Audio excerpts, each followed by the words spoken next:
Bonjour, je continue la présentation des peintures de Saint-Savin-sur-Gartempe.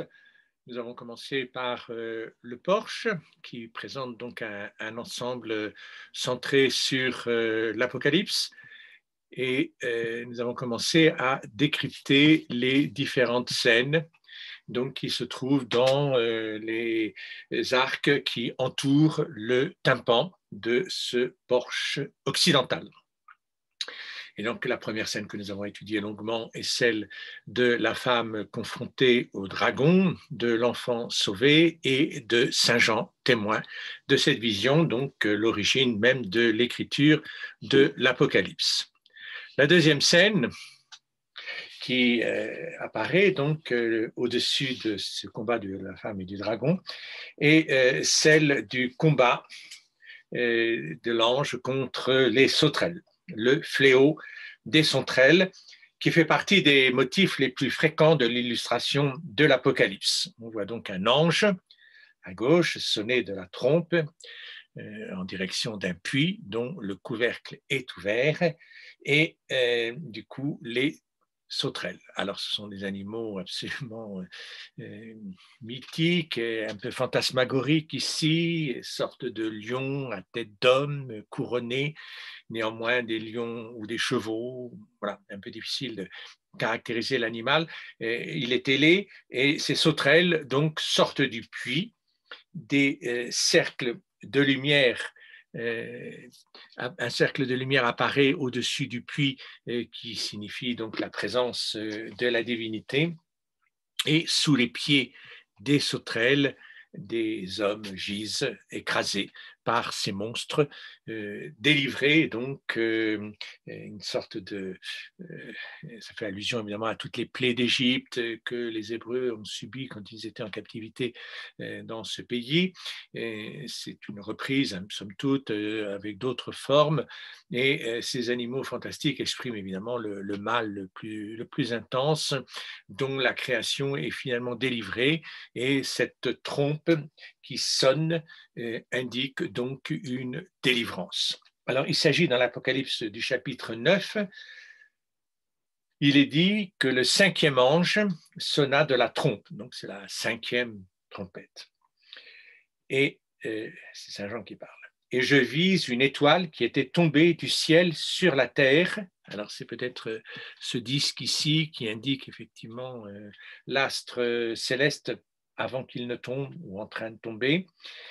Et on lui donna la clé du puits de l'abîme. Donc cet ange peut ouvrir le puits. La clé ouvrit le puits de l'abîme et il s'élève du puits une fumée comme celle d'une grande fournaise, et le soleil et l'air furent obscurcis par la fumée du puits.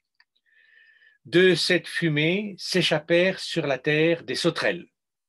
Il leur fut donné un pouvoir semblable à celui que possèdent les scorpions de la terre. Alors, on associe évidemment des animaux dangereux. La sauterelle, a priori, n'est pas dangereuse, mais le scorpion l'est. Et on leur ordonna de ne point nuire à l'herbe de la terre, ni à aucune verdure, ni à aucun arbre, mais seulement aux hommes qui n'ont pas le sceau de Dieu sur leur front. L'allusion au livre de l'Exode est très nette ici, puisque les Hébreux vont marquer leur porte du sceau de l'agneau sacrifié, et cette marque du sang sur le linteau de leur porte les épargne au moment où les calamités s'abattent sur l'ensemble de l'Égypte, mais évidemment pas sur les Hébreux. Donc il y a, ce mot épargné est important parce que c'est le mot même qui désigne, qui signifie Pâques. En ces jours-là, les hommes chercheront la mort et ils ne la trouveront pas. Ils souhaiteront la mort et la mort fuira loin d'eux. Toujours cette ambiance de victoire. Hein. Il ne s'agit pas d'une apocalypse dans le sens où tout le monde serait terrassé, anéanti. Non, non, il s'agit d'échapper à la mort. Ces sauterelles ressemblaient à des chevaux préparés pour le combat. Elles avaient sur la tête comme des couronnes d'or. Alors c'est très bien représenté ici, une couronne avec des perles précieuses, donc une sorte de diadème. Alors c'est des couronnes carrées de style carolingien qui fait bien allusion ici à cette ambiance, cette référence carolingienne qui est la marque de Saint-Savin. Leurs visages étaient comme des visages d'hommes. On voit bien ici un caractère anthropomorphique de ces animaux. Leurs cheveux comme des cheveux de femmes et leurs dents comme des dents de lion. On ne voit pas les dents ici, c'est pour ça que je parlais des lions tout à l'heure. Ce sont des animaux hybrides. Les métamorphoses sont nombreuses. Ces sauterelles avaient des cuirasses comme des cuirasses de fer, et le bruit de leurs ailes était comme un bruit de chars à plusieurs chevaux qui courent au combat. Elles ont des queues semblables à des scorpions. Alors, et malheureusement, l'extrémité de la queue est effacée ici. Peut-être qu'il y avait une sorte de dard qui permettait la morsure mortelle. Et des aiguillons. Et c'est dans leur queue qu'est le pouvoir de faire du mal aux hommes durant 5 mois. Elles ont à leur tête comme roi l'ange de l'abîme qui se nomme en hébreu Abaddon, en grec Apollyon. Apollon, sans doute, donc une allusion ici aux idoles païennes.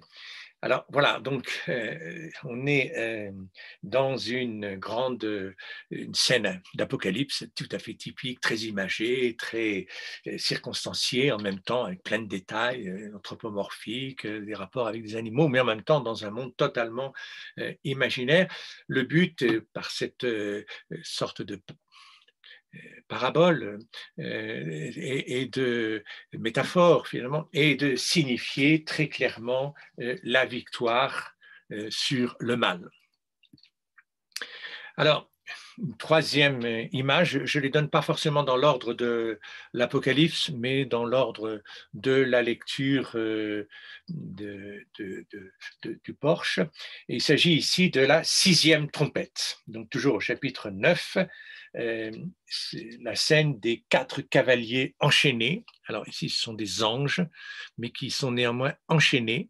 Ils montrent leurs mains ici, et ils vont être délivrés. Ce sont des cavaliers parce que les chevaux sont sur la droite ici et sont en train de s'échapper. Ils sont délivrés sur le fleuve de l'Euphrate pour créer une armée composée de 200 millions de cavaliers. Alors, on est vraiment là encore dans une grande victoire. L'ange sonne de la trompe et en même temps est en train de défaire les menottes ou les chaînes qui rendent ces cavaliers, ces anges cavaliers captifs. Là encore, lisons le texte, tellement passionnant de voir comment le texte a été lu, médité par les moines de Saint-Savin, mais mieux encore par les peintres. S'agit-il d'un moine qui peint? C'est possible. Il a une connaissance évidemment tellement approfondie du texte qu'un simple laïc serait sans doute incapable d'autant de performances exégétiques, d'autant d'interprétation du texte sacré. Bon, c'est encore l'époque où effectivement les moines construisent leurs abbayes, sont sans doute orfèvres, enlumineurs et bien sûr fresquistes, mais peuvent se faire aider évidemment par des laïcs. Aucune information sur les conditions même de réalisation de ces peintures. Simplement, on constate qu'elles sont très savantes, très proches du texte. Et donc ici, le chapitre, la 6e trompette au verset 13 du chapitre 9. Et le 6e ange sonna de la trompette. Et j'entendis une voix sortir des 4 cornes de l'autel d'or qui est devant Dieu. Alors ici, ce n'est pas un puits, c'est effectivement un autel, on le voit ici, on ne voit pas les cornes spécifiquement, mais un autel destiné au sacrifice. Et donc, cette voix disait au 6e ange qui avait la trompette, « Délie les 4 anges qui sont liés sur le grand fleuve de l'Euphrate. » Tout à fait explicite dans l'image. Alors furent déliés les 4 anges qui se tenaient prêts pour l'heure, le jour, le mois et l'année, afin de tuer la 3e partie des hommes. Dans un combat, évidemment, il y aura des morts, il y a des victimes. Ici, il y a une victoire, elle s'affirme par rapport à des forces ennemies, des forces antagonistes. Et le nombre des troupes de cavalerie avait 2 myriades de myriades. Alors c'est là où on estime que ça fait à peu près 200 millions de cavaliers, une myriade. J'en entendis le nombre. Et voici comment les chevaux me parurent dans la vision, ainsi que ceux qui les montaient. Ils avaient des cuirasses, couleur de feu, d'hyacinthe et de soufre, toujours énormément de détails, avec les couleurs, avec des pierres, avec des éléments chimiques. Le soufre, évidemment, est très important, lié au feu. Les têtes des chevaux étaient comme des têtes de lions, et leurs bouches jetaient du feu, de la fumée et du soufre. Alors malheureusement, on ne voit pas bien ici les têtes des chevaux qui ont été effacés. Donc, encore une fois, des animaux hybrides, corps de cheval, tête de lion. La troisième partie des hommes fut tuée par ces trois fléaux, par le feu, par la fumée et par le soufre qui sortait de leur bouche, car le pouvoir de ces chevaux est dans leur bouche et dans leur queue. On voit ici une queue qui prend la forme d'une gueule de dragon et qui va aussi contribuer à la victoire en faisant beaucoup de mal, beaucoup de ravages. Et donc, car leurs queues semblables à des serpents ont des têtes, et c'est avec elles qu'ils blessent. Les autres hommes qui ne furent pas tués par ces fléaux ne se repentirent pas non plus des œuvres de leurs mains pour ne plus adorer les démons et les idoles d'or, d'argent, d'airain, de pierre et de bois, qui ne peuvent ni voir, ni entendre, ni marcher. Hein, c'est le sens du psaume, ils ont des idoles mais qui n'entendent pas, qui ne marchent pas, qui sont complètement muettes. Et ils ne se repentirent ni de leur meurtre, ni de leur déchaînement, ni de leur impudicité, ni de leur vol. Donc, une magnifique image avec toujours cette vision dans le ciel de l'autel, donc l'autel de l'Alliance avec un ange ici qui contribue à la victoire et qui se joue sur la terre. Toujours une relation étroite entre la terre et le ciel. Alors, un autre tableau encore sur le côté droit des arcs doubleaux, des arcs des voussures. Et cette fois-ci, c'est le combat de l'archange Michel contre le dragon. Alors malheureusement, bon, je n'ai pas beaucoup d'images, c'est très difficile d'avoir des images. Voilà en noir et blanc ce que ça donne. Donc d'un côté les anges, et donc à leur tête le chef des anges, l'archange Michel, qui combat encore une fois ce fameux dragon qui est déjà apparu plusieurs fois, en particulier devant la femme. Donc ici, l'archange est monté sur un cheval blanc, qui est suivi d'autres anges, pas tout seul, c'est l'armée des anges. Un archange a évidemment un chef par rapport à d'autres anges, donc les autres chevaux se distinguent avec des couleurs, le deuxième est vert, bon, de façon à ce qu'ils ne se confondent pas du fait de leur superposition les uns sur les autres. Devant eux se dresse donc le monstre que deux autres anges frappent par derrière. Alors voilà ici les anges qui attaquent avec une épée. Cette fois-ci, l'autre a une lance. Donc le dragon est pris par devant et par derrière. C'est la grande image de Saint Michel, victorieux du dragon que l'on voit dans de nombreux endroits, en particulier sur le mont Saint-Michel, évidemment, qui va célébrer cette victoire de l'ange. Donc, c'est au chapitre 12 de l'Apocalypse. Alors, malheureusement, voilà, donc on voit la superposition ici des scènes.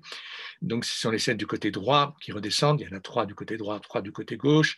Donc, le fléau, les anges cavaliers délivrés, le combat de Saint-Michel contre le dragon et malheureusement une scène en bas qui a disparu, donc, qui nous manque beaucoup. Il reste peut-être à regarder la scène symétrique du côté gauche, donc pas très bien conservée non plus. Donc si on récapitule, on a cette scène dont je vais parler, la scène qu'on a bien vue du dragon et de la femme qui accouchent, les sauterelles, de l'autre côté les cavaliers délivrés, le combat de Saint-Michel et une scène qui manque.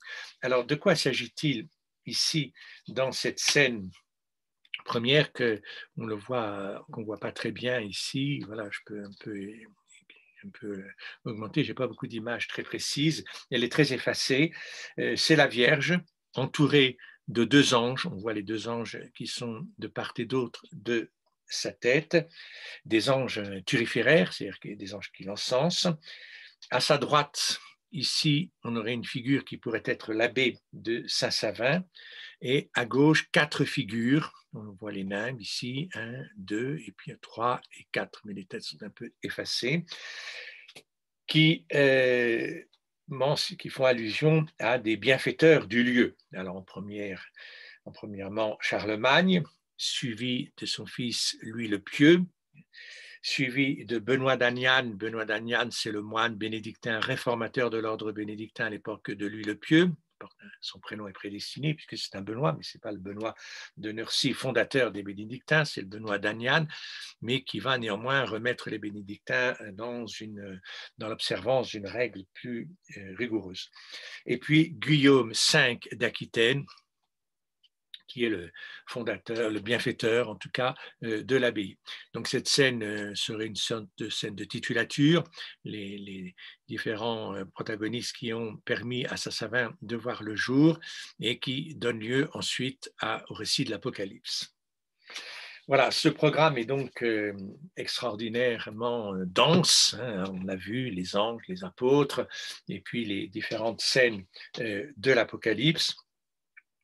Et on pourrait terminer par une lecture du chapitre 3 de l'Apocalypse, puisque tout cet ensemble se situe dans le narthex, donc dans cet espace préliminaire qui prépare à l'entrée dans l'abbatiale. Il y a toute une préparation. Les catéchumènes, évidemment, sont tenus de rester dans ce lieu dans un certain temps avant de rentrer dans la nef et surtout dans le cœur de l'abbatiale. Et les personnes qui sont excommuniées sont pendant un temps aussi soumises à ce régime de rester dans le narthex et de ne pas rentrer dans l'église.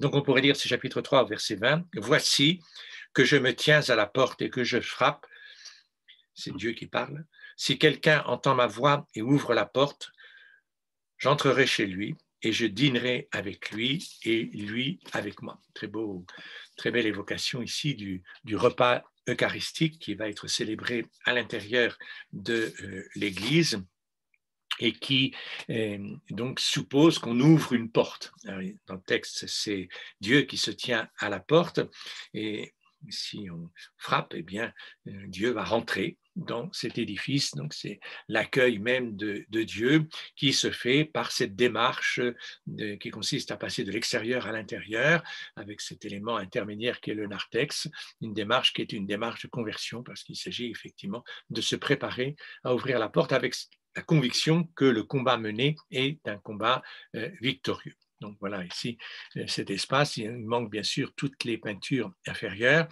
Il manque aussi, alors il y avait donc le zodiaque ici sur l'arc le plus occidental, qui marque le temps cyclique, mais comme je l'ai dit, on change totalement la conception du temps, puisque on va sortir de ce temps qui se répète pour connaître un moment d'éternité, somme toute, par la liturgie, par la célébration des mystères chrétiens.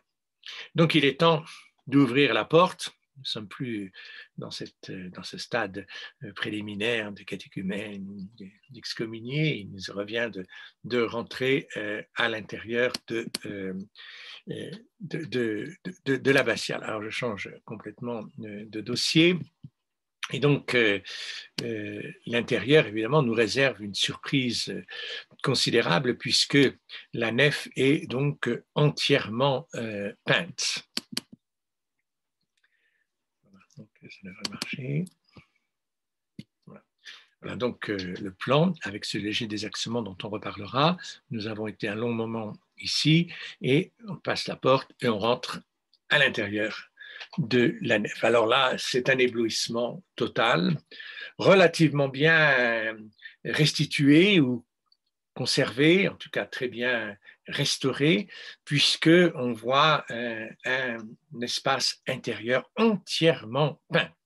Et il faut bien se mettre dans l'idée que toutes les parois des abbatiales, des églises, des cathédrales sont recouvertes d'enduit et donc offrent un décor de couleur, un décor peint qui est particulièrement chatoyant, qui est particulièrement lié à une conception de l'esthétique qui est un peu différente de la nôtre, hein, puisque nous avons une sorte de préférence pour la pierre nue, qui n'est pas du tout en accord avec la sensibilité esthétique des moines de l'époque ou des chrétiens de l'époque.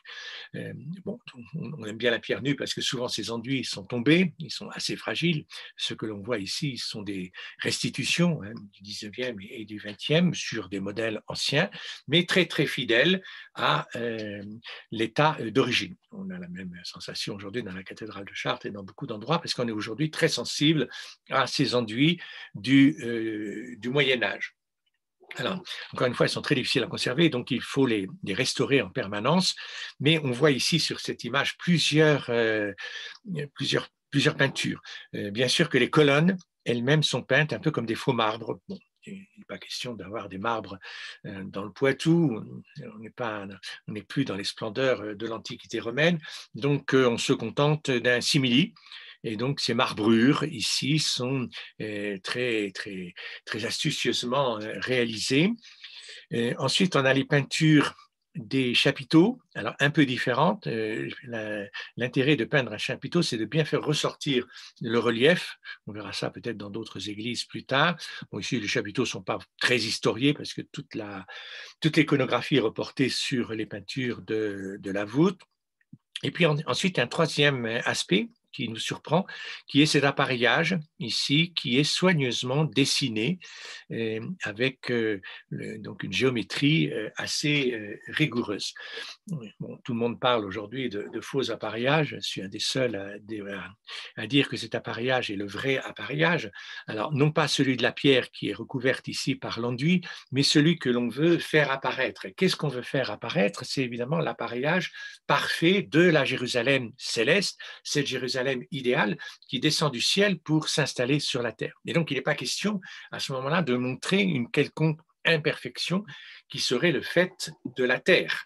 Et donc, derrière cet enduit, on a bien sûr des pierres qui sont en général assez bien taillées, mais pas au point d'apparaître ainsi jointes d'une façon très, très géométrique. On parle de joints vifs, qui sont possibles quand on taille la pierre. Les cisterciens du siècle suivant vont tailler les pierres à joint vif, mais on ne peut pas le faire sur des grandes surfaces ni sur des grands volumes. Et donc, on trouve le biais ici de peindre par-dessus cet appareillage matériel premier, naturel, on pourrait dire, relativement bien fait, mais pas parfait au point d'être l'image même de la Jérusalem idéale. Donc on repeint par-dessus, effectivement, cet appareillage. Et donc il faut bien comprendre ici que la peinture essaye de montrer ce qu'on doit voir. Et ce qu'on doit voir, ce n'est pas l'état matériel brut, ce n'est pas l'état de la nature initiale. Ça, après tout, on n'a pas besoin des artistes pour voir qu'une pierre est belle ou je ne sais quoi, sous coucher de soleil. Non, il s'agit ici d'une médiation et d'une interprétation. Il s'agit d'interpréter ce matériau brut comme devenant un matériau idéal. C'est toute la philosophie néo-platonicienne qui, partant de l'élément basique, terrestre, initial, qui est en bas, on va s'élever par le moyen de métaphores, par le moyen de création artistique, par le moyen d'une liturgie, autant de moyens de transformer une réalité première en une réalité seconde. Et bien sûr que le but est de voir la réalité seconde qu'on ne voit pas à l'état naturel, parce qu'évidemment, les pierres ne sont jamais assemblées de cette façon aussi géométrique, aussi régulière. Il faut bien sûr le travail de l'homme, mais il faut plus encore la vision du théologien qui entend montrer ainsi la Jérusalem céleste. Alors, cette Jérusalem céleste va se déployer dans la nef, d'une part, dans le transept et dans le chœur. Il y aura toute une progression. Malheureusement, on a perdu les peintures du chœur. C'est dommage parce qu'elles compléteraient certainement les peintures de la nef. Alors ici, ce qui est tout à fait unique à Saint-Savin, c'est d'avoir conservé les peintures qui sont sur la voûte de la nef. En général, ce sont les peintures qui disparaissent le plus vite parce que la nef n'est pas forcément aussi bien entretenue que le chœur. Et quand on a un peu d'argent, on refait bien sûr en priorité l'élément liturgique le plus important qui est le chœur de l'abbatiale. Donc, on laisse tomber évidemment la nef et on a très peu d'exemples de nefs entièrement peintes. Ici, on a la chance d'avoir cette voûte qui fait à peu près 460 mètres carrés à 17-18 mètres du sol. C'est un peu beaucoup pour voir ça tranquillement. Je ne vous cache pas que c'est bien plus agréable de voir ça tranquillement avec des images sur ordinateur et dans des conditions de repos qui permettent effectivement de méditer et de comprendre tout le sens du programme. Dans la réalité, quand on est sur place, il faut se casser le cou pour regarder ces peintures qui sont quand même très hautes. Elles sont bien sûr, chaque panneau fait à peu près 4 mètres carrés, donc il y a de la place, bien sûr, mais c'est quand même très difficile. Alors, on se sert de miroir pour essayer de voir sans trop se casser le cou. Ce n'est pas évident. Cette nef fait 42 mètres de longueur, belle distance, sur 12 mètres de large. Hein. C'est une belle largeur, avec des bas-côtés qui font à peu près aussi haut, puisque dans l'architecture du Poitou, l'éclairage vient des bas-côtés qui sont très hauts. Et du coup, les fenêtres qui sont dans les bas-côtés dispensent une lumière qui arrive directement dans la nef. Bien sûr que la voûte est un peu sombre ici, mais globalement, elle est quand même soumise à une belle lumière. C'est l'architecture, une structure de halle, un petit peu, où les bas-côtés sont pratiquement aussi hauts que la nef centrale. Il y a donc 9 travées, avec une différence entre les 3 premières, qui bénéficient d'un voûtement structuré par des arcs doubleaux. Puis ici, on a visiblement une colonne un peu plus importante, un arc doubleau un peu plus important. Et puis après, la dernière partie de la voûte est constituée d'un berceau uni, sans interruption. Il n'y a plus d'arc doubleau à ce moment-là qui viennent compartimenter la voûte et on verra que ce dispositif est très, très agréable pour le déploiement du programme iconographique. Voilà, donc là, on voit, la photo est prise ici de la tribune qui est dans le narthex, au-dessus du sas du porche d'entrée. Il y a donc une grande salle qu'on verra plus tard et qui communique avec la nef par une grande baie. Voilà, cette grande baie ici qui permet de voir toute la nef.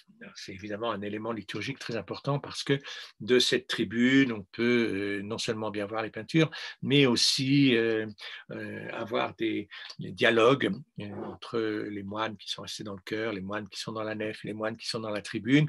Et donc, on a tout un dispositif de chants qui se répondent tout à fait, de façon tout à fait liturgique. Voilà. Alors voilà ces colonnes marbrées, il n'y a pas une qui se ressemble.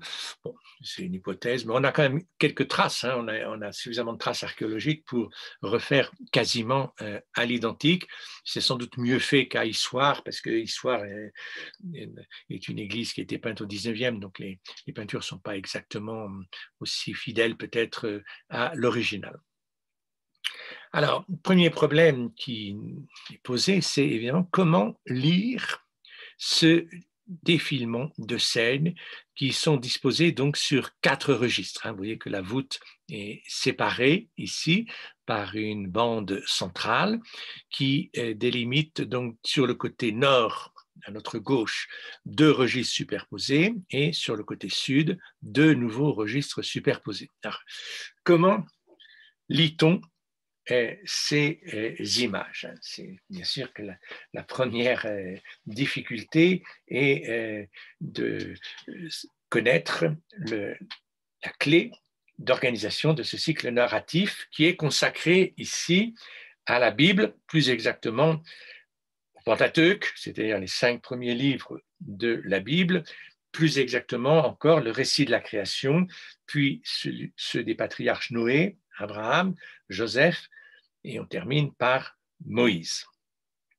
Donc on est vraiment dans les récits fondamentaux de la Bible, la Genèse, l'Exode essentiellement, et on est dans une ambiance vétérotestamentaire qui est propre à la nef. C'est évident que l'Ancien Testament est une étape préparatoire au moment de la nouvelle révélation, de la nouvelle alliance qui, elle, sera montrée, il manque les peintures, mais c'est l'hypothèse qu'on voyait dans le chœur, les peintures du Nouveau Testament. Donc, toute une articulation entre l'Ancien Testament et le Nouveau Testament, qui s'emboîtent ici, évidemment, d'une façon structurelle. Pas question d'oublier l'Ancien Testament, parce que du coup, on n'aurait plus de nef, ou de ne prendre que le Nouveau Testament, parce qu'on n'aurait à ce moment-là que le cœur.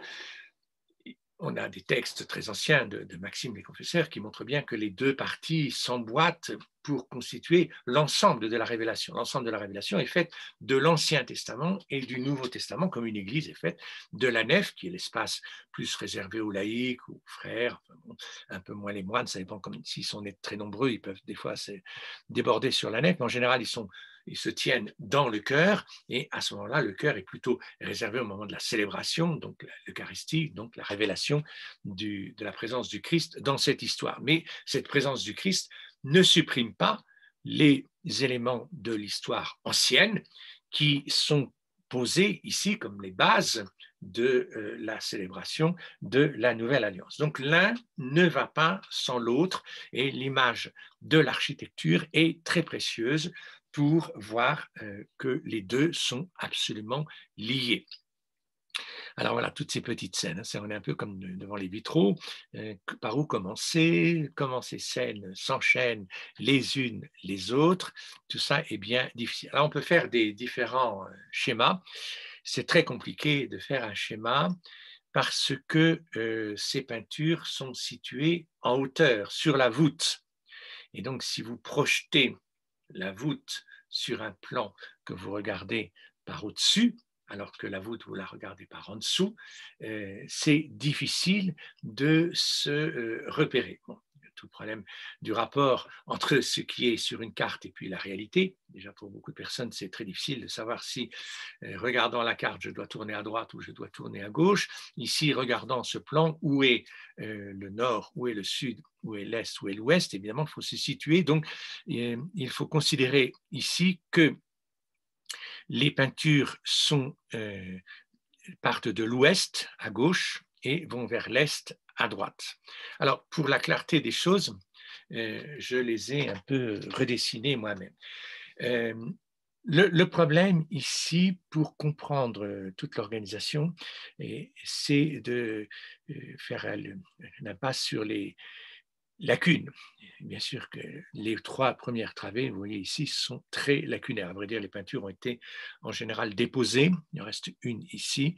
Donc, j'ai quelques images de ce qui était avant qu'on les dépose, mais je dois reconnaître que ça s'abîme d'une fois sur l'autre, d'une visite à l'autre. Ces parties sont vraiment très, très fragiles. Il aurait été plus heureux de déposer les originaux et de mettre des copies dans les sites qui sont ouverts un peu à quatre vents avec les quatre saisons, l'humidité, les visiteurs, etc. Elle continue de se dégrader aujourd'hui très sérieusement. On a fait le contraire en France. On a mis la copie des peintures de Saint-Savin au musée des monuments français, qui est devenu la cité de l'architecture aujourd'hui, donc au Trocadéro, mais qui est bien climatisé, bien au chaud. Voilà, tant mieux pour la copie, mais c'est très, très lourd de conséquences pour les originaux qui s'abîment donc d'année en année. En Espagne, les Catalans ont fait exactement le contraire, puisqu'ils ont déposé toutes leurs peintures, ou presque toutes leurs peintures, qui étaient dans des églises souvent inaccessibles, hein, comme Boï, par exemple. Il est très, très difficile d'aller à Boï, en Catalogne. Toujours est-il que ces peintures étaient dans des conditions de conservation atmosphérique extrêmement dangereuses. Elles ont été déposées en Catalogne, on les a mis dans le musée d'art catalan, sur des supports évidemment qui ne sont pas des supports en pierre. C'est un peu décevant, si on va regarder par derrière, on voit un montage en bois contreplaqué, donc qui n'est pas très, très significatif du Moyen-Âge, mais qui supporte évidemment l'original du 12e, 11e, 12e, 13e siècle, bien conservé, et ils ont remis dans les sites des copies qui, elles, peuvent s'abîmer, on s'en fiche un peu parce qu'on peut les refaire, alors que les originaux, si on les perd, c'est définitivement perdu. Donc vous voyez bien ici qu'il y a eu énormément de pertes, non seulement du côté occidental avec les trois premières travées, mais aussi du côté oriental, sans doute des fuites du transept, la tour, lanterne ici, avec des mauvaises articulations. Donc, dès que le toit est en mauvais état, il y a des infiltrations qui abîment les enduits, qui s'humidifient, qui, à ce moment-là, ont tendance à tomber. Alors, donc, comment, alors il faut tenir compte de ces lacunes maintenant pour avancer un peu dans la lecture. Deuxième difficulté que l'on voit très bien sur cette image, c'est, je vous en ai déjà dit un mot, c'est la différence qu'il y a entre les 3 premières travées et les 6 travées suivantes. Les 3 premières travées sont voûtées donc de façon compartimentée. Chaque voûte, chaque portion de voûte est séparée de la suivante par un arc doubleau. L'arc doubleau, c'est un arc qui va renforcer la voûte, qui cintre la voûte d'une façon plus efficace. Et évidemment, ces compartiments ont une meilleure tenue architectonique qu'un berceau unifié. Alors, il y a sans doute eu un changement de partie dans cette construction, puisque on commence ici par l'ouest. Alors, c'est l'hypothèse Grabar, à laquelle je me rallie, presque tout le monde se rallie. Donc, il y a eu plusieurs campagnes de construction. On a sans doute commencé par le porche occidental et sans doute aussi d'ailleurs par le chœur, ce qui expliquerait peut-être que quand les deux se rejoignent, il y a une petite différence au niveau de l'axe. On a vu qu'il y avait un petit infléchissement dans la nef, exactement d'ailleurs à l'endroit de la troisième travée.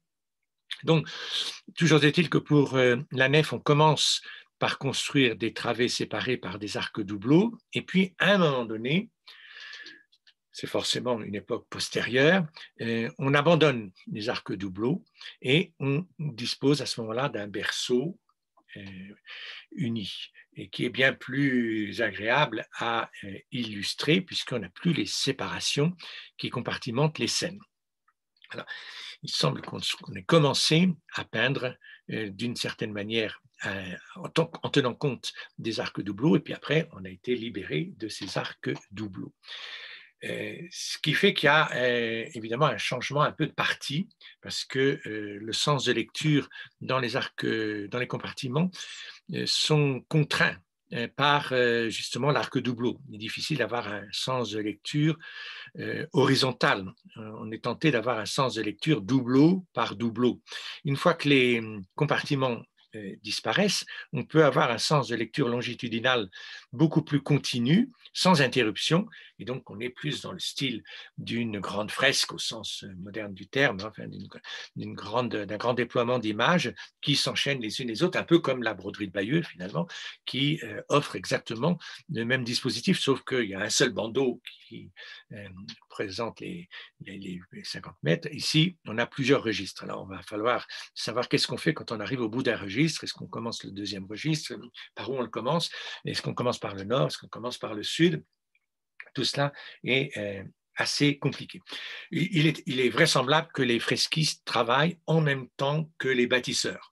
C'est-à-dire qu'en fait, on a des échafaudages qui permettent d'élever les travées et on coffre bien sûr la voûte pour mettre les différentes pierres et ensuite on enduit, une fois qu'on a enlevé le coffrage, normalement ça tient, des fois ça s'effondre, et ensuite on enduit. Mais on profite évidemment de l'échafaudage et un plancher à la hauteur au-dessus des bas-côtés, hein, juste à la base de la voûte, et ce plancher permet évidemment de travailler dans des assez bonnes conditions.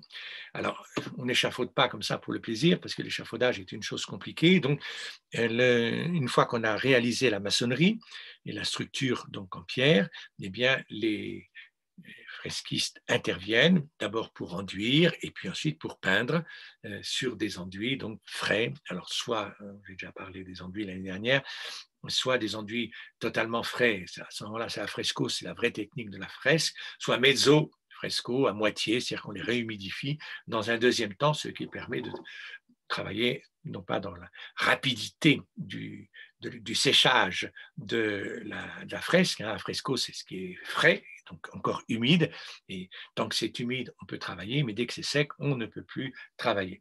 Il y a vraiment des conditions de réalisation très exigeantes et le fresquiste doit s'adapter au temps de séchage de l'enduit. C'est pour ça qu'on ne va pas faire un enduit total.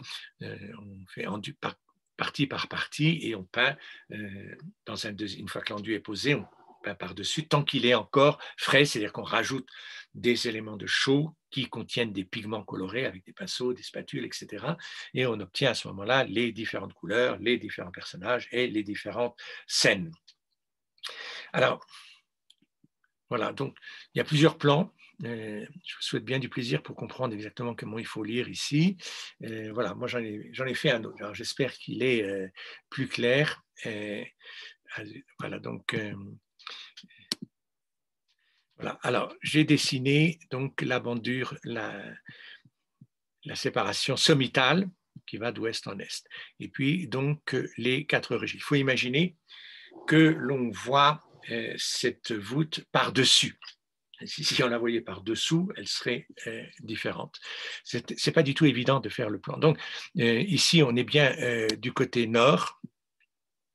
Alors, je ne sais pas si vous voyez bien tous les éléments. Côté nord, le sud en bas, l'ouest à gauche et l'est à droite. Donc, tiens, ce plan fondamental de l'orientation, on va d'ouest en est. Donc, du côté nord, on commence par le registre inférieur. Donc, ce qui est en haut ici, il faut l'imaginer au bas de la voûte. C'est donc exactement côté nord, voilà ces peintures ici qui sont plus ou moins effacées et qui vont se prolonger donc dans la nef. Alors, quand on regarde, évidemment, ces peintures du côté nord sont en bas, alors que dans mon plan, elles sont en haut, mais il faut imaginer que cette feuille est recourbée, prend la forme de la voûte, et à ce moment-là, ces scènes de la création, etc., vont se trouver à la base de la voûte, et les scènes du centre vont se trouver au sommet de la voûte, et donc il y a 2 côtés de la voûte, il y a le côté nord avec sa courbure qui descend jusqu'au-dessus des colonnes du côté nord, et puis du côté sud, la courbure aussi symétrique qui descend jusqu'aux colonnes du bas-côté sud. Alors, du coup, on voit bien les registres. Alors, le sens de lecture qui a été adopté ici est une lecture qu'on appelle en boustrophédon. Le mot est évidemment merveilleux. C'est une très vieille habitude. Hein. Si vous allez en Égypte, dans les pyramides, vous avez comme ça des registres aussi de peintures qui se superposent les uns les autres, et on lit à ce moment-là les peintures dans le sens des bœufs qui labourent un champ. C'est le sens du mot boustrophédon. Le bout, c'est les bœufs, et strophe, c'est le tournant, c'est-à-dire que les bœufs, quand ils arrivent au bout d'un sillon, eh bien, qu'est-ce qu'ils font? Ils tournent et ils font le sillon suivant dans l'autre sens.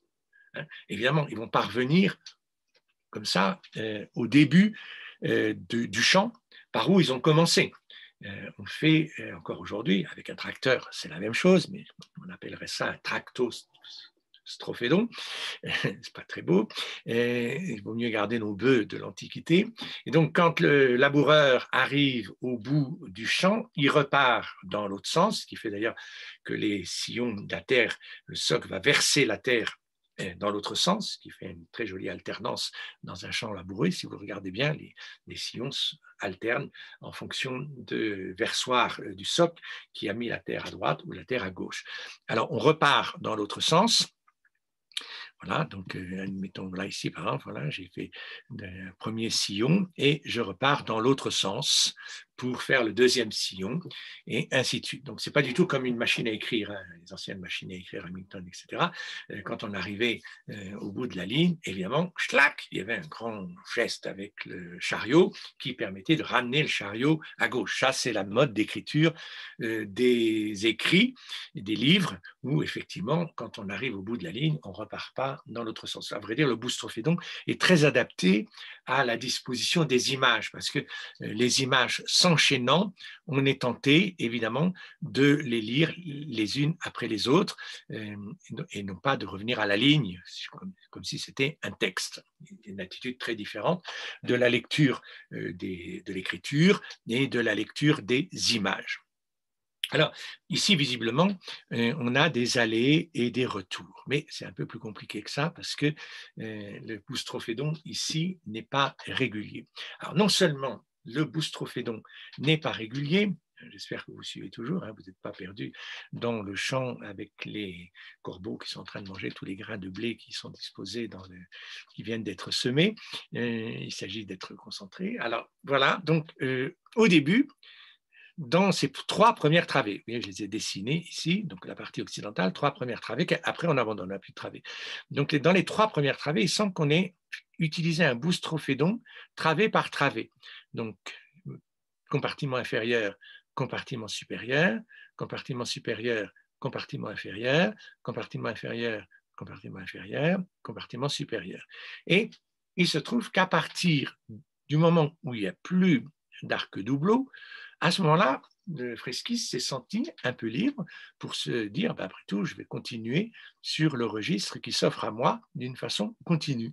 Et donc, il abandonne ce boustrophédon alternatif ici au bas pour un boustrophédon gauche, droite, ouest, est, qui évidemment permet une meilleure fluidité des images qui s'enchaînent les unes les autres sans interruption. C'est évident que s'il faut revenir sans arrêt, passer l'arc doubleau, la disposition est un peu plus compliquée.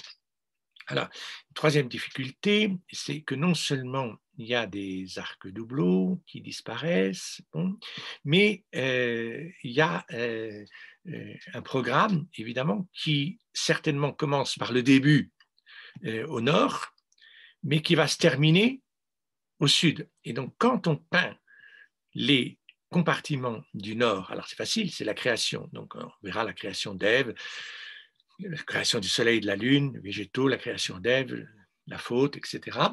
Il faut prévoir, puisqu'on a les échafaudages, hein, évidemment, l'échafaudage n'est pas fait à moitié au milieu de la nef et ne correspond pas à la moitié de la voûte. L'échafaudage englobe toute la voûte.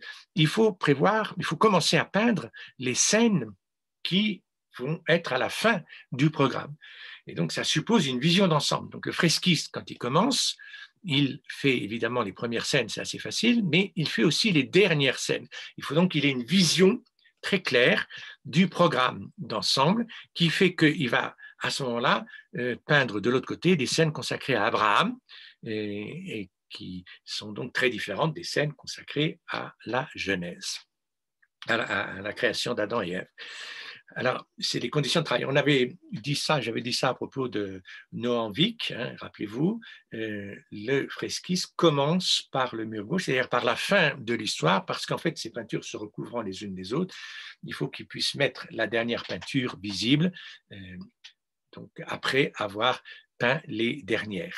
C'est assez compliqué au niveau organisation du travail. C'est très intéressant parce que visiblement, ils ne font pas ça au jour le jour comme ça, au doigt levé, hein, en voyant comment ça va se placer. En général, quand on fait ça sur une feuille de papier qu'on veut organiser, on se plante régulièrement parce qu'on a mis trop de scènes au début, on n'a plus de place pour la fin. Non, il faut tout prévoir de façon à ce que chaque épisode soit équilibré par rapport aux autres et que le programme puisse se dérouler dans son ensemble, qu'on ne soit pas arrivé aux 3/4 en disant aïe aïe aïe, j'ai utilisé les 3/4 de l'espace, il me reste encore 3/4 de l'histoire à raconter, je n'ai plus qu'un quart de disponible, je vais tout bousculer. C'est quand on écrit en bas d'une page et qu'on ne veut pas tourner la page, à ce moment-là on écrit en bas de la page et ça devient serré, serré, serré. Donc c'est évidemment pas une très belle disposition. Tout cela nous met dans l'ambiance des peintres qui ont donc une surface à recouvrir et qui vont disposer les différents épisodes d'une façon extrêmement rigoureuse, de façon à ce que tout soit équilibré. J'ai fait allusion à l'écriture sur une page, on pourrait faire allusion aussi au discours. Le discours d'un avocat doit être équilibré s'il a passé les 3/4 de son temps sur les préliminaires et autres éléments un peu secondaires et qu'il lui reste plus qu'un quart pour le cœur même de sa démonstration, autant dire qu'il va rater sa plaidoirie et que la personne qui le défend va être condamnée, c'est évident. Donc c'est l'art oratoire, c'est la rhétorique, mais qui s'applique tout à fait ici à l'art visuel, qui est d'observer donc certaines qualités. Et une des qualités de l'art oratoire, c'est l'art de la disposition, on atteint la disposition des différents arguments quand on est dans un discours ou des différents épisodes quand on est dans une représentation visuelle. Et donc, il s'agit de les disposer de façon la plus efficace possible, de façon à contribuer à une démonstration qu'on veut mener. Évidemment, il ne s'agit pas, encore une fois, de se planter et de placer Moïse, le triomphe de Joseph ou Noé à un mauvais endroit parce qu'on raterait la démonstration. On va bien sûr placer la croix quand on est dans le Nouveau Testament au centre. Il ne s'agit pas sous prétexte qu'on n'a plus de place, de la mettre tout à fait à l'extrémité dans un endroit secondaire. Voilà, donc le problème qui se pose ici, dans la disposition, c'est de savoir comment on va disposer les différents épisodes en fonction des registres. Alors, il va falloir s'habituer à lire ici un boustrophédon qui n'est pas rigoureux, parce que s'il était rigoureux, voilà, je pense l'avoir montré ici. S'il était rigoureux, on commence par Adam, donc ensuite on ferait Noé, la tour de Babel, on ferait Abraham, etc. Bon, alors d'une part, on buterait sur quelque chose qui est déjà peint, enfin bon, c'est un peu compliqué, mais admettons qu'on tourne la difficulté, on repartirait avec l'histoire de Joseph, et puis le boustrophédon m'obligeant à repartir vers la gauche, avec l'histoire de l'Exode et de Moïse. Voilà que Moïse serait situé dans la partie occidentale, personnage essentiel de la Bible, celui qui pose la première alliance. Et donc, voilà que cette première alliance serait située du côté occidental. Et donc, il faut se débrouiller pour que cette alliance, qui est célébrée par Moïse ici, soit le plus proche possible du cœur, qui est à l'est. Et donc, le sens de lecture ici tient compte du fait que partant de l'ouest, partant du narthex, on se dirige vers l'est, qui est le lieu de la révélation par excellence. Et il faut donc, un peu comme dans une armée, que tous les personnages arrivent au bon moment et un peu comme pièce de théâtre, et qu'ils soient disposés de façon à constituer la grande entrée, l'arc triomphal, la grande entrée dans le cœur où on va célébrer non plus l'Ancien Testament, mais le Testament dévoilé, l'Ancien dévoilé, puisque le Nouveau Testament n'est rien d'autre que l'Ancien dévoilé. On joue bien sûr sur les mots du voile et de la révélation. La révélation, c'est le voile qui est enfin levé et qui permet d'avoir une vision claire de tout ce qui était annoncé dans l'Ancien Testament et qui se réalise dans le Nouveau Testament. Alors, pour en revenir à la voûte de Saint-Savin, on commence effectivement par ce boustrophédon qui est un peu laborieux. On libère le boustrophédon, alors donc c'est bien parti ici avec les histoires d'Abel et Caïn. Comme ça, je vous familiarise déjà petit à petit avec le programme. Abel et Caïn, Enoch, Noé avec la vigne. L'histoire de Noé, bon, Noé était déjà célébré une alliance. Quand j'ai dit que Moïse était le promoteur de la première alliance, il y a beaucoup d'alliances qui précèdent déjà l'alliance de Moïse, mais c'est vrai que Moïse va donner une forme à cette première alliance, à cette ancienne alliance, beaucoup plus spectaculaire encore que les alliances célébrées par Noé ou célébrées par Abraham. Donc, Noé, ici, on va repartir. Alors, on repart. Il y a un tournant ici, et on repart. Alors, quand on est à Saint-Savin, c'est absolument extraordinaire parce qu'on se déplace. La lecture est très physique et très matérialisée. Donc, on avance comme ça. Alors, bon, je passe un peu sur ces premiers boustrophédons. On avance d'ouest en est, on se rapproche du cœur, on dit, ça y est, on est arrivé. Bon, non, on n'est pas complètement arrivé parce que l'histoire n'est pas finie.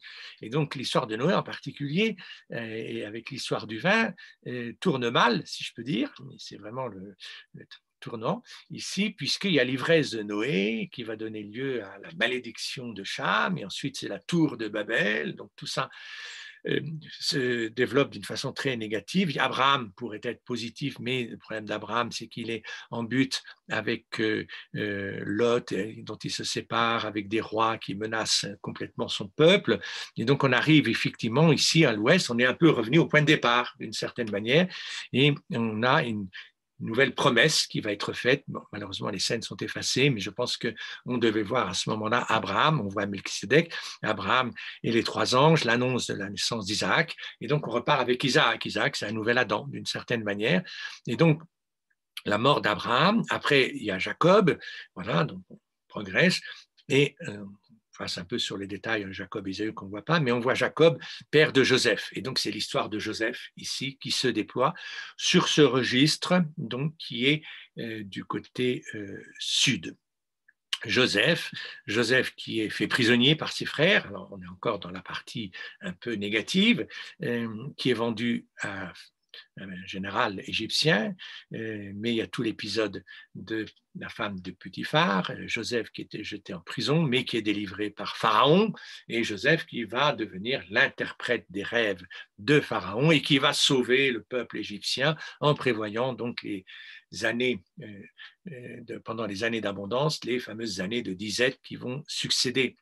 Et donc on termine ici par le triomphe de Joseph. Joseph est une véritable figure du Christ, et donc Joseph arrive ici, on est presque arrivé finalement à la révélation du Nouveau Testament. Non, pas tout à fait, parce que il y a encore tout l'Exode à vivre. Et alors là, le peintre ne s'embête pas, ici, en repartant sur un registre qui est inexploité ici. Donc, il y a un grand retour à la ligne qui permet de raconter l'histoire de l'Exode avec Pharaon qui autorise les Hébreux à partir, le passage de la mer Rouge, le peuple dans le désert et Moïse qui reçoit les tables de l'Alliance. Et donc, on arrive effectivement ici à une première conclusion, on pourrait dire, de l'Ancien Testament. De sorte que, ne respectant pas le boustrophédon rigoureusement, heureusement, parce que sinon on aurait une lecture complètement idiote qui serait terminée au mauvais endroit par Moïse, autant dire que le peintre aurait raté sa démonstration comme l'avocat aurait raté sa plaidoirie. Donc il s'agit de réussir la performance de la démonstration théologique ici, et donc de terminer chacun des registres par une figure forte. Donc Noé, bien sûr, mais qui est une figure malgré tout ambiguë, paradoxale, puisque ça repart dans le mauvais sens. Joseph, qui n'est pas non plus une figure définitive, puisque après avoir délivré le peuple, enfin avoir sauvé les Égyptiens et avoir permis à ses frères de venir s'installer en Égypte, eh bien, c'est la servitude qui va s'installer. Donc, il va falloir se libérer de cette servitude et sortir d'Égypte pour aller vers la terre promise. La terre promise, c'est évidemment le cœur, c'est l'endroit où on va célébrer la nouvelle alliance. Alors donc on a ces figures et à contrario, les figures d'Adam, Abraham, Isaac, qui sont situées un peu à l'origine. Effectivement, Abraham est une figure d'origine, figure fondamentale, Isaac et Adam, bien sûr. Voilà, donc une fois qu'on a dit ça, après, je vous souhaite bien du plaisir une fois qu'on est sur place, parce que une fois qu'on est sur place, eh bien, ça correspond plus ou moins à la réalité et peu de gens finalement savent lire les peintures de Saint-Savin. Alors donc ici, voilà, dans la première travée, on fait une sorte d'aller-retour assez rapide, voilà, toc toc, et puis après on part sur ce registre du côté nord, côté nord ici, le registre supérieur du côté nord, voilà, qui se prolonge par le registre supérieur du côté sud. Mais alors à ce moment-là, il faut se retourner. Ah, c'est un peu compliqué. Non seulement il faut repartir d'est en ouest, mais il faut aussi se repositionner pour voir les scènes correctement. Donc, à ce moment-là, on va regarder le sud, on regarde les fenêtres. Ici, je regarde, pour lire le nord, je regarde les fenêtres du nord. Ici, je me tourne, je regarde les fenêtres du sud. Et je lis tout ce registre. Alors, donc, c'est toute l'histoire de Noé, la tour de Babel, l'histoire d'Abraham. Alors, je vous compléterai évidemment les lacunes. Bon, je n'arriverai pas à compléter la première travée parce qu'elle est vraiment perdue. Et donc, on repart de gauche vers la droite, ici, avec l'histoire de Joseph, essentiellement. Donc, Joseph en Égypte, etc., qui se termine par le triomphe de Joseph. Et donc, on arrive ici tout à fait à proximité de l'arc triomphal qui permet l'entrée dans le cœur. Et à ce moment-là, donc, il faut un peu de souplesse pour aller rechercher la fin du registre nord, voilà, qui est consacré à Moïse, qui est assez effacé, mais on voit heureusement bien la dernière scène, Moïse qui reçoit les tables de l'Alliance, et puis sans doute l'arche d'Alliance qui était dessinée, la fameuse arche d'Alliance que l'on a déjà vue sur le porche avec l'Apocalypse. Voilà, je termine cette séquence Et donc, bien sûr que vous voyez qu'on a du programme. Je ne sais pas si je suis un bon orateur parce que je ressemble un peu à ce mauvais orateur qui a déjà consacré l'essentiel de son temps au préliminaire. Et donc, on n'est toujours pas rentré dans le vif des peintures de Saint-Savin. Mais à vrai dire, vous devinez qu'ayant passé autant de temps sur les présupposés, préalables, je vais en passer encore bien plus sur les différentes scènes qui s'offrent à nous. Et donc, on en a pour je ne sais combien de temps. Mais à très bientôt. Bonne journée.